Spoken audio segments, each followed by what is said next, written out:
मानतो त्यांना सगळ्यांना धन्यवाद देतो की त्यांनी आपल्या पाचोरा आणि भडगाव शहरामध्ये जवळपास एकूण 70 ते 70% मतदान करून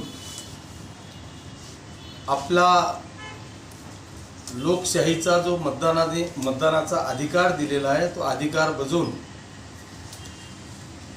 100% पालन केलं। त्याबद्दल पाचोरा आणि भडगाव मतदारसंघातल्या तमाम माता भगिनींचे बांधवांचे मी मनापासून आभार मानतो।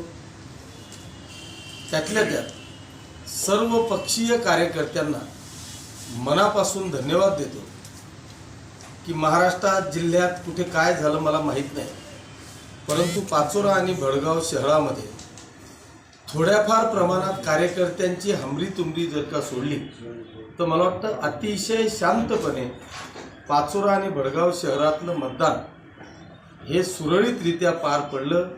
त्याबद्दल सर्व पक्षीय कार्यकर्त्यांचे मी मनापासून आभार मानतो।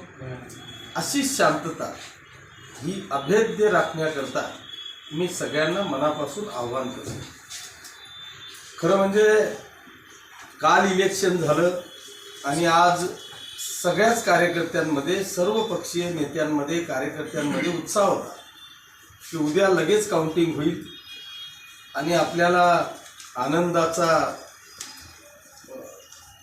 आनंद घेता येईल अशा पद्धतीचा उत्साह मला वाटतं सगळ्याच कार्यकर्त्यांमध्ये होता।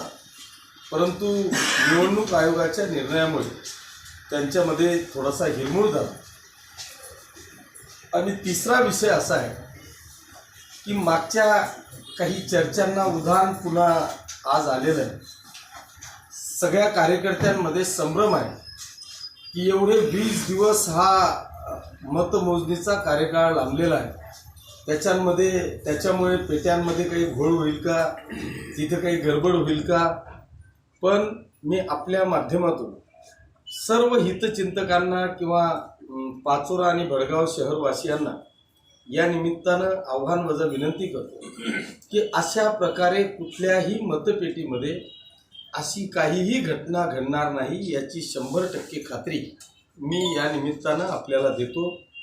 तरीसुद्धा त्यांच्या समाधानीसाठी मला वाटतं निवडणूक आयोगानेच पत्रकार परिषद घेऊन अशा पद्धतीची मुभा दिलेली आहे की जर असं काही कोणाला वाटत असेल तर त्यांनी आपल्या त्या मतमोजणी केंद्रावर आपल्या पद्धतीने तुम्ही तिथं सुरक्षा गार्ड ठेवू शकतात, अशा पद्धतीचं मला वाटतं आव्हान निवडणूक आयोगानेच केलेलं आहे।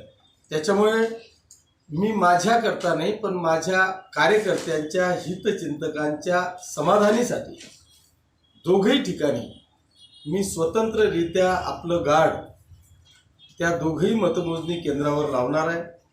निवडणूक निर्णय अधिकाऱ्यांची जर का परवानगी असेल तर दोघही जे गोडाऊन आहेत किंवा ठिकाणं आहेत पाचोरा आणि भडगाव शहरातली, त्या दोघही ठिकाणी मला CCTV लावता येतं का याची देखील परवानगीसाठी मी निवडणूक निर्णय अधिकाऱ्यांना विनंती करणार आहे। जर त्यांनी परवानगी दिली तर मी त्या ठिकाणी CCTV सुद्धा लावणार आहे।